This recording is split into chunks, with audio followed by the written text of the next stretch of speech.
Finally guys, നമ്മൾ കല്യാണത്തിന് ready ആയിരിക്കുന്നു. ബസ്സിലാണ് പോകുന്നത്. ബട്ട് ഫുൾ കോമഡി ആയിരുന്നു. ഞാൻ ആദ്യം എടുത്തെടുത്തത് ഒരു സാരി എങ്ങനെ ഉടുത്തിട്ട് റെഡി ആയില്ല. പക്ഷെ ഞാൻ പ്ലീറ്റൊക്കെ എടുത്ത് വെച്ചത്, പക്ഷേ സെറ്റായില്ല. അവസാനം ഞാൻ ഈ ഒരു കോസ്റ്റ്യൂമിലേക്ക് വന്നു ഗൈസ്, അവസാന നിമിഷം. അപ്പോൾ നമുക്ക് പോവാം. അമ്മയും അച്ഛനൊക്കെ റെഡിയായി, മോൻ വരുന്നുണ്ട്. അപ്പോൾ നമുക്ക് പോയി നോക്കാം. എവിടെ എന്താണെന്നൊന്നും കറക്റ്റ് അറിയില്ല, എന്നാലും പോവാം.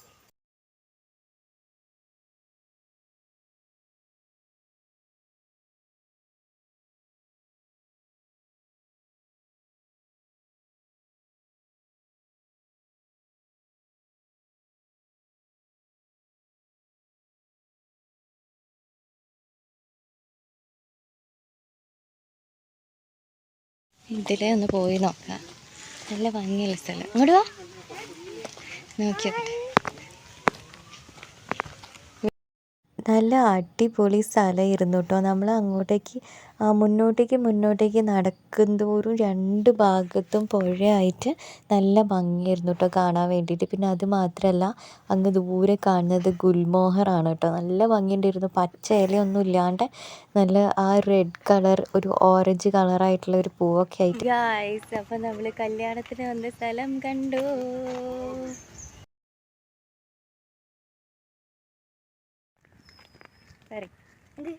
സ്ഥലം അടിപൊളി പ്ലേസ് ആണ് മക്കളെ. ബാക്ക്ഗ്രൗണ്ട് കണ്ടോ? കണ്ടൽ കാടുകൾ, പുഴ, ചാലി. ഞങ്ങൾ ആദ്യമായിട്ടാണ് കേട്ടോ സ്ഥലത്തേക്ക് വരുന്നത്. കണ്ടോ ബാക്ക്ഗ്രൗണ്ടിൽ കുറച്ചധികം നടക്കാനുണ്ട്. എന്തായാലും അങ്ങോട്ടേക്ക് പോയി നോക്കട്ടെ. നല്ല ഭംഗിയുള്ള സ്ഥലമാണ്. ഒരുപാട് റിസോർട്ടും കാര്യങ്ങളൊക്കെ ഉണ്ട് കേട്ടോ ഇവിടെ.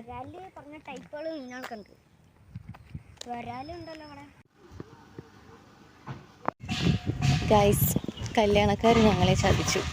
കല്യാണം ഇറങ്ങിയിട്ടില്ല, ഞങ്ങൾ ഇവിടെ എത്തി. നമുക്ക് ആ സ്ഥലം പോയി കാണാം. ഇത് അവിടെ പോയി നോക്കാം. ഇതാണോ കല്യാണത്തിന് പന്തലിടുന്നില്ലവർ? എന്താണെന്നാ തോന്നുന്നു സ്ഥലം.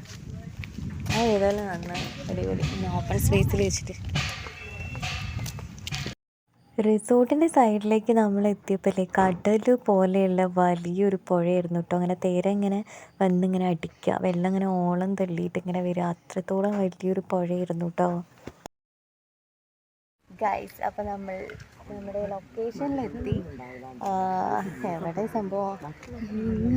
ഈ ഭാഗത്തേക്കാണ് കേട്ടോ. ഉണ്ടോ? അവിടെയാണ്. ഉള്ളിലേക്ക് കയറിയിട്ടില്ല. ഇവിടെ കല്യാണക്കാരെ വെയിറ്റ് ചെയ്ത് നിൽക്കുക. അവരെ ഇറങ്ങിയിട്ടേ ഉള്ളൂ പോലും. ഞാനും അങ്ങോട്ടേക്ക് പോകുന്നില്ല. നമുക്ക് ഉള്ളിൽ കയറിയിട്ട് അതിൻ്റെ ഉള്ളൊക്കെ നമുക്കൊന്ന് എക്സ്പ്ലോർ ചെയ്യാം. ഓക്കെ ഗൈസ്, ഫൈനലി നമ്മൾ ഉള്ളിൽ കയറി വെള്ളമൊക്കെ കുടിച്ചിട്ടോ. ഇതാണ് ആ ഒരു സ്പേസ്. നല്ല അടിപൊളിയായിട്ടുള്ള സ്പേസ് ആയിരുന്നു. ആ ഒരു പന്തലില്ലേ, ആ ഒരു പന്തലിൻ്റെ അടിയിൽ നിന്നാണ് കല്യാണം. ഇതാണ് അവരുടെ സ്റ്റേജ് കേട്ടോ. സിമ്പിളായിട്ടുള്ളൊരു സ്റ്റേജ് ആയിരുന്നു, പക്ഷെ നല്ല ഭംഗിയുണ്ടായിരുന്നു കേട്ടോ. ബാക്ക്ഗ്രൗണ്ടൊക്കെ ഡിസൈൻ ചെയ്ത് കാണാൻ വേണ്ടിയിട്ട്. അപ്പോൾ ഇതാണ് നമ്മുടെ ബ്രൈഡ്, കല്യാണപ്പെണ്ണ് ഇതാണ് കേട്ടോ. അപ്പോൾ ഒരുപാട് പേര് വന്നിട്ടുള്ള കല്യാണമൊന്നുമില്ല, കുറച്ച് ആളുകൾ മാത്രമേ ഉള്ളൂ.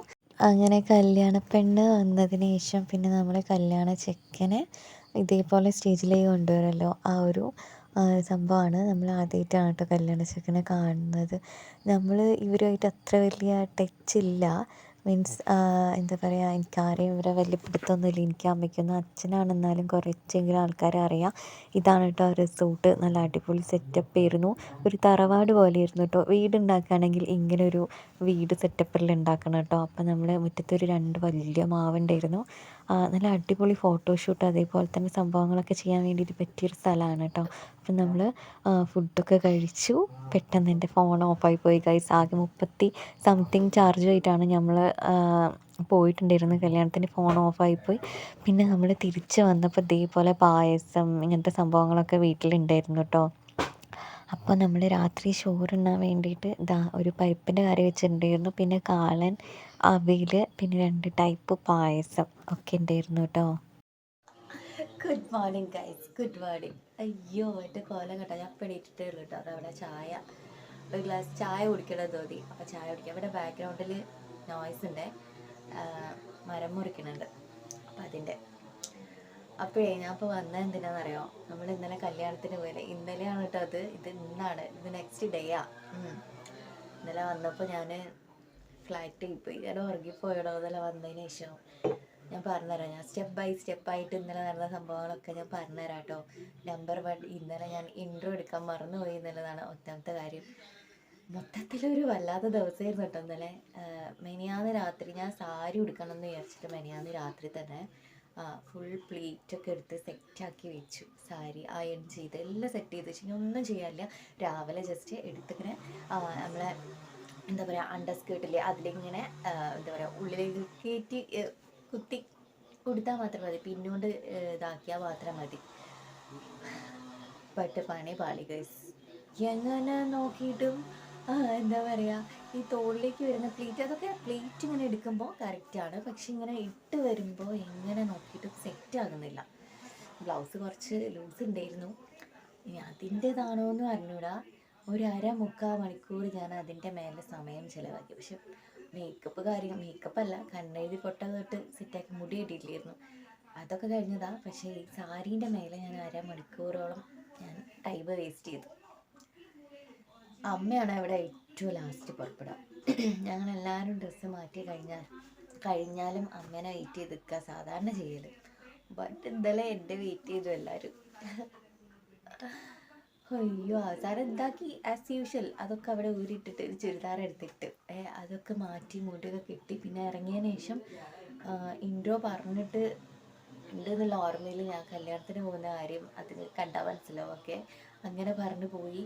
പിന്നെ നമ്മളെ ബസ് സ്റ്റോപ്പിലെത്തിയിട്ട് നമുക്ക് സിറ്റിയിലേക്കുള്ള ബസ്സല്ലല്ലോ, നേരെ ഇപ്പുറത്തെ സൈഡിലേക്കായിരുന്നു. അപ്പോൾ ഒറ്റൊരു ബസ് മാത്രമേ ഉള്ളൂ. അപ്പോൾ അതിൻ്റെ സമയം കറക്റ്റ് അറിയാത്തതിനോട് അങ്ങനെ കുറച്ച് നേരം അവിടെ നിന്നു. അതും വീഡിയോ എടുക്കാൻ പറഞ്ഞു. അത് മാത്രമല്ല ഗൈസ്, ഞാൻ ഫോണ് ചാർജിലിടാൻ മറന്നുപോയി. 38% ചാർജ് കൊണ്ടാണ് ഇന്നലെ ഞാൻ കല്യാണത്തിന് പോയത്. അതിനോട് തന്നെ എനിക്ക് അവിടെ നിൽക്കുന്നതൊന്നും വീഡിയോ എടുക്കാൻ വേണ്ടി പറ്റിയില്ല. ബസ് സ്റ്റോപ്പിൽ നിൽക്കുന്നതോ അതിനൊന്നും എടുക്കാനുള്ളൊരു ധൈര്യം എനിക്കില്ലായിരുന്നു ഗൈസ്. കാരണം നമ്മുടെ റിസോർട്ട് എന്ന് പറഞ്ഞിട്ടുണ്ടെങ്കിൽ പുഴയോരം റിസോർട്ട് എന്ന് പറഞ്ഞിട്ടുള്ള ഒരിതാണ്. അപ്പോൾ അവിടുത്തെ ഈ റിവ്യൂസും ഫോട്ടോസും കണ്ടപ്പോൾ എനിക്ക് നന്നായിട്ട് ഇഷ്ടമായി. അപ്പോൾ അത് കണ്ടപ്പോൾ അവിടെ തന്നെ കുറേ ഫോട്ടോസ് വീഡിയോസ് എടുക്കാനുള്ള സ്ഥലം ഉണ്ടെന്ന് മനസ്സിലായപ്പോൾ എനിക്ക് ബാക്കിയുള്ളതൊന്നും എടുക്കാൻ വേണ്ടി തോന്നിയില്ല. കാരണം ചാർജ് ഇല്ലല്ലോ ഫോണിൽ. അപ്പോൾ അതിനോട് എടുക്കാൻ തോന്നിയില്ല. പിന്നെ നമ്മൾ ബസ്സിൽ കയറി അവിടെ ഇറങ്ങിയപ്പോൾ ലൊക്കേഷൻ ഉണ്ടായിരുന്നു. ലൊക്കേഷൻ ഉണ്ട്, എന്നാലും നമ്മൾ അവിടെ ഉള്ള ഒരാളോട് ചോദിച്ചിട്ട് അപ്പോൾ ആൾ വഴി പറഞ്ഞു ഒരു എന്താ പറയുക 1.5 കിലോമീറ്റർ അതിൽ കൂടുതൽ ഉണ്ടെങ്കിലേ ഉള്ളൂ ഗൈസ്. നമ്മൾ നടക്കേണ്ടി വന്ന് നടന്ന് എവിടെയാണെന്നുള്ള സ്ഥലം മനസ്സിലാവില്ലല്ലോ. പക്ഷെ ലൊക്കേഷൻ ഉണ്ട്, എന്നാലും ഗൂഗിൾ ചേച്ചിയിലപ്പോൾ വിശ്വസിക്കാൻ ഒരിത്തിരി ബുദ്ധിമുട്ടുള്ള കാരണേ. എന്നാലും നമ്മൾ ചോദിച്ചിട്ട് പോയിട്ടോ. അങ്ങനെ എത്തിപ്പെട്ടത് ഒരുപാട് റിസോർട്ടുള്ള ഒരു സ്ഥലത്താണ്. അപ്പോൾ അവിടെ ആണെങ്കിൽ പന്തലൊക്കെ ഇട്ടിട്ട് പാട്ടൊക്കെ വെച്ച് സെറ്റാക്കി. അപ്പോൾ ഞാൻ ചോദിച്ചു ഇനി അതെങ്ങാനാണോ വെച്ചാൽ അവിടെ പോയി ചോദിച്ചപ്പോൾ അല്ല, അവിടെ പുതിയൊരു റിസോർട്ടിൻ്റെ ഉദ്ഘാടനമാണ് ഇന്നലെ. അപ്പോൾ നമ്മുടെ അത് ഇനിയും പോകാണ്ട് തന്നെ. അങ്ങനെ നമ്മൾ പിന്നെയും നടന്നങ്ങ് എത്തിയപ്പോൾ പുഴേൻ്റെ ഒരു സൈഡായിട്ട് നമ്മൾ കണ്ട അവിടെ മുതൽ ഞാൻ പിന്നെ വീഡിയോ എടുത്തിട്ട് അടിപൊളി സ്ഥലമാണ്. ഇങ്ങനെയൊരു സ്ഥലം കോഴിക്കോട് ഉണ്ടെന്ന് എനിക്കറിയില്ലായിരുന്നു കേട്ടോ ഗൈസ്. നമ്മളിവിടെ നമ്മുടെ ഉളപ്പാറാക്കല അപ്പോഴൊക്കെ അതാണ് നമ്മുടെ സ്വർഗം. പക്ഷേ ഇങ്ങനെ ഇതേപോലെ തന്നെയാണെങ്കിലും കൂടെ പക്ഷെ എന്തൊക്കെയോ വ്യത്യാസമുണ്ട്. നല്ല സ്ഥലം, നല്ല അടിപൊളി ഫോട്ടോഷൂട്ട്, അതേപോലെ തന്നെ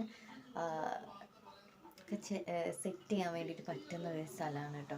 ഇവരെന്തായാലും കല്യാണത്തിന് എടുത്ത സ്ഥലം സൂപ്പറാണ്, നന്നായിട്ടുണ്ട്. നമുക്ക് റെസ്റ്റ് ചെയ്യാം, ഓടി നടന്ന് റെസ്റ്റ് ചെയ്യാം, കിടക്കാം, എന്ത് വേണേൽ ചെയ്യാൻ വേണ്ടിയിട്ട് പറ്റുന്നൊരു സ്ഥലം. അതിന് നമ്മൾ എത്തിയ സമയത്തെ ആളുകളെ വലിയ പിടുത്തില്ല. മീൻസ് അച്ഛനെ അറിയുള്ളൂ, നമുക്കറിയില്ല. അപ്പോൾ നമ്മൾ ഉള്ളിലേക്ക് കയറാൻ പുറമെ നിന്നു. റിസോർട്ടിൻ്റെ ഉള്ളിലേക്ക് കയറാൻ പുറത്തൊരു 1.5-3 മണിക്കൂറൊന്നല്ല, 1.5 മണിക്കൂർ. അതായത് 10:30 മണിക്ക് നമ്മൾ റിസോർട്ടിലെത്തി. 11 മണിക്ക് അവർ കല്യാണം ഇറങ്ങുന്നേ ഉള്ളൂ പെണ്ണിൻ്റെ വീട്ടിൽ നിന്ന്. അപ്പോൾ നിങ്ങൾ ആലോചിക്കണം, നമ്മൾ ഉള്ളിലേക്ക് കയറിയിട്ടില്ല. അവിടെ അന്നേരം ഈ സെറ്റ് ചെയ്യണേ ഉള്ളൂ. എന്ത് ഓപ്പൺ സ്പേസിൽ വെച്ചിട്ടാണ് വെഡ്ഡിങ്. അപ്പോൾ സ്റ്റേജ് സെറ്റ് ചെയ്യുന്നുണ്ട്, ബാക്കിയെല്ലാ കാര്യങ്ങളും ഇങ്ങനെ കൊണ്ടുവയ്ക്കുന്നുണ്ട്, ചെയ്ത് അങ്ങനെയൊക്കെ സെറ്റ് ആക്കുന്നുണ്ട്. അപ്പം ആളുകളുണ്ട് കേട്ടോ ഉള്ളിൽ, നമുക്ക് ഉള്ളിൽ കയറി ഇരുന്നാൽ മതിയായിരുന്നു. അപ്പോൾ ചെക്കൻ്റെ വീട്ടിൽ നിന്നുള്ള ആളുകളായിരുന്നു കഴിക്കുക. ആരും അറിഞ്ഞുകൂടാ, പരിചയമില്ലാത്ത ആളുകളാണ്. അപ്പോൾ നമ്മൾ പുറമെ കൂടെ ആ പുഴയുടെ സൈഡിൽ കൂടെ ഒക്കെ കുറേ നടന്നു, കുറേ നേരം അവിടെ നിന്ന് കുറേ ഫോട്ടോസ് എടുത്ത് ഇങ്ങനെയൊക്കെ ചെയ്തിട്ടോ. പിന്നെ അവസാനം അയാൾ വന്നിട്ട് നമ്മളോട് അച്ഛനോട് സംസാരിച്ചപ്പോൾ പിന്നെ പെണ്ണിൻ്റെ കാറ് വന്നപ്പോൾ അവർ അതിൻ്റെ ഉള്ളിൽ നമ്മളെ കൈയോട്ട് ഹായ് എന്ന് കാണിച്ചു. ഇത് ചായയാണ്. അപ്പോൾ നമ്മൾ ഉള്ളിലേക്ക് കയറിയിട്ട് ഉറപ്പായി യെസ് ഇത് നമ്മളെ കല്യാണം തന്നെയാണ്. അത്രയും നേരം ഞങ്ങൾ കൺഫ്യൂഷനിലായിരുന്നു ഗൈസ്. അങ്ങനെ ഉള്ളിലേക്ക് കയറി കല്യാണപ്പെണ്ണോട് സംസാരിച്ചു. കല്യാണ ചെക്കൻ ഉണ്ടായിരുന്നു, കണ്ടു. പിന്നെ നമ്മൾ അവിടെ പോയി ഡ്രിങ്ക്സൊക്കെ ഉണ്ടായിരുന്നു, ജ്യൂസ് നമുക്കിഷ്ടമുള്ള എടുത്ത് കഴിച്ചു. അതൊന്നും ഞാൻ ഫോട്ടോ എടുത്തില്ല. ബാക്കിയുള്ളതൊക്കെ ഞാൻ അത്യാവശ്യം കവർ ചെയ്ത്. പക്ഷെ എന്താണെന്നറിയോ, ഫോണിൽ ചാർജില്ല. അവിടെ എത്തിയപ്പോഴത്തേക്ക് തന്നെ 10% ചാർജായി ഗൈസ്, 10%. പിന്നെ ഞാൻ 1% ചാർജുള്ള സമയത്താണ് ഞാൻ ഈ ഫുഡ് കഴിക്കുന്ന ചോറ് വിളമ്പുന്ന ആ ഒരു വീഡിയോ ഞാൻ എടുക്കുന്നത്. ഫോൺ ഓഫാവും, ഓണാവും, ഓഫാവും, ഓണാവും. പിന്നെ അവിടെ നിന്ന് ഇങ്ങോട്ടേക്ക്, അതായത് തിരിച്ച് നമ്മൾ വീട്ടിലേക്ക് വന്നതോ ഇവിടെ എത്തിയതോ ഒന്നും എടുക്കാൻ എനിക്ക് പറ്റില്ല, ഫോൺ ഓഫായി പോയല്ലോ. അപ്പോൾ ഞാൻ എന്താക്കി, വന്ന പാടെ വേഗം പോയി കുളിച്ചു, ഒന്ന് ഫ്രഷായി. ഭയങ്കര ക്ഷീണം ഉണ്ടായിരുന്നു. കാരണം നമ്മൾ 8 മണിക്ക് ചായ കുടിച്ചിട്ട് 9:55 ബസ്സിന് പോയി. നമ്മൾ 10:15 നമ്മൾ കല്യാണ റിസോർട്ടിലേക്ക് എത്തി. ബട്ട് കല്യാണക്കാർ വന്നത് 11 മണി 11:15 ആ ടൈമാണ്. 12:30 അങ്ങനെ 12ൻ്റെ ഇടയിലോ അങ്ങനെ എന്തായിരുന്നു മുഹൂർത്തം. ഒന്നാമത്തെ കല്യാണം കത്തില്ല, അവർ നേരിട്ട് ഫോണിൽ വിളിച്ച് പറഞ്ഞതാണ്. അപ്പോൾ അങ്ങനെ ആയതുകൊണ്ട് വലിയ പിടുത്തല്ലേ എന്താ എങ്ങനെയാണ് എവിടെയാന്നുള്ളത്. ഓക്കെ, അപ്പോൾ എന്തായാലും സെറ്റായി വന്ന അപ്പം തന്നെ ഞാൻ കുളിച്ച്. ഞാൻ വെറുതെ ഫോൺ അവിടെ ചാർജിലിട്ട് ഞാൻ വെറുതെ അവിടെ കിടന്ന് ഞാൻ ഉറങ്ങിപ്പോയി. ഭയങ്കര ക്ഷീണമായിട്ടേ നല്ലൊരു ഉറക്കം ഉറങ്ങി. 5:30 പിന്നെ ഞാൻ എണീറ്റത്. 5:30 എണീറ്റ് പിന്നെ അമ്മ ഞാൻ ചോറ് വെച്ച്, നമ്മളൊന്നും ഉണ്ടാക്കിയിട്ടില്ലല്ലോ, രാവിലെ പോയതല്ല. ചോറ് വെച്ച് പിന്നെ നമുക്ക് കുറച്ച് 2 വിധം പായസം, കാളൻ, ഈ സംഭവങ്ങളൊക്കെ കിട്ടിയിട്ടുണ്ടായിരുന്നു കേട്ടോ. അവിടുന്ന് കൊണ്ടുവന്നതൊന്നല്ല കേട്ടോ, അല്ലാതെ നമുക്ക് കിട്ടിയതാണ്. പിന്നെ കുറച്ച് മാങ്ങ, ചെറിയ പഴം, ആ സംഭവങ്ങളൊക്കെ ഉണ്ടായിരുന്നു. അപ്പോൾ വൈകുന്നേരം ചായക്ക് നമ്മൾ മാങ്ങ, ചായക്കല്ല അതിൻ്റെ മുന്നേ മാങ്ങയൊക്കെ മുറിച്ച് കഴിച്ച്, പിന്നെ ചായ കുടിച്ചു, ചോറ് കഴിച്ചു. ഇതൊക്കെ ഉള്ളിലേക്ക് തന്നെയാണ് പോയത്. അപ്പോൾ എനിക്ക് ഇത്രയും കപ്പാസിറ്റി ഉണ്ടോന്ന് ഇല്ല ഗൈസ്, ഇത്രയും കപ്പാസിറ്റി ഇല്ല. കാരണം രാവിലെ ചായ കുടിക്കാത്തതിനോട് ഉച്ചയ്ക്ക് നമ്മൾ ചോറ് കഴിച്ചത് 2:30 സമയത്തോ 3 മണിക്ക് എങ്ങാനും ഉച്ചക്കത്തെ ചോറ് കഴിച്ച്. അപ്പോഴത്തെ വിശപ്പ് ഏകദേശം കഴിഞ്ഞിട്ടുണ്ടായിരുന്നു. പിന്നെ ഒരുപാട് ചോറ് കഴിക്കാനും പറ്റില്ല, വാങ്ങിയിട്ടുമില്ലായിരുന്നു, കുറച്ച് വാങ്ങിയിട്ടുള്ളൂ. പിന്നെ ഓരോ ഉറക്കം കൂടി കഴിഞ്ഞപ്പോൾ എനിക്ക് സംഭവം പുറത്തേക്കും കൂടെ വന്ന് വിശപ്പ്. അപ്പം ഞാൻ മാങ്ങ കഴിച്ചു, ചായ കുടിച്ചു, ചോറ് കഴിച്ചു, പിന്നെ കിടന്നുറങ്ങി. എനിക്ക് വരാനേ പറ്റിയില്ല, വീഡിയോ എടുക്കാൻ പറ്റിയില്ല ഗൈസ്. അതോടാണ് എന്ത് ഞാൻ നേരത്തെ കാലത്തെ എന്ന് ഞാൻ പറയില്ല, രാവിലെ എണീറ്റിട്ട് ഈ കാര്യങ്ങളൊന്നും നിങ്ങളോട് പറയാൻ വേണ്ടി വന്നത്. ഓക്കെ, അപ്പോൾ നിങ്ങൾ ആ വീഡിയോ കണ്ടു നോക്കണം കേട്ടോ. എന്തായാലും ആ സ്ഥലം എനിക്കിഷ്ടമായി, ഞാൻ അങ്ങനെ വിചാരിക്കുകയാണ്. ഇപ്പോൾ ശ്രുതിയൊക്കെ വന്നിട്ടുണ്ടെങ്കിലോ ഒക്കെ നമുക്കെന്താ അവിടെ പോകാം. റിസോർട്ട് പുഴയോരം റിസോർട്ട് എന്ന് പറയുന്നത്, അതിൻ്റെ ഡീറ്റെയിൽസ് കൊടുക്കാം. നമുക്ക് നല്ല സ്വസ്ഥമായിട്ടിരിക്കാം. 2 റൂമുണ്ട്, കിച്ചൺ സെറ്റപ്പ്, അതൊക്കെ ഞാൻ എടുക്കണമെന്ന് വിചാരിച്ചോളൂ. പക്ഷെ പറ്റിയില്ല, ഫോൺ ചതിച്ചു, ഓഫായി പോയി. പിന്നെ ഞാൻ എന്ത് ചെയ്യാനാ. ഓക്കെ, ഇനി എപ്പോഴെങ്കിലും അങ്ങനെ ഒരു ചാൻസ് ഉണ്ടാവുമെന്ന് വിചാരിക്കണം. അപ്പോൾ ഏതായാലും ആ വീഡിയോ നിങ്ങൾക്ക് ഇഷ്ടമാവുമെന്ന് വിചാരിക്കുകയാണ്. വീണ്ടും വേറെ എന്തെങ്കിലും വീഡിയോ ആയിട്ട് കാണാം കേട്ടോ. ടാറ്റ.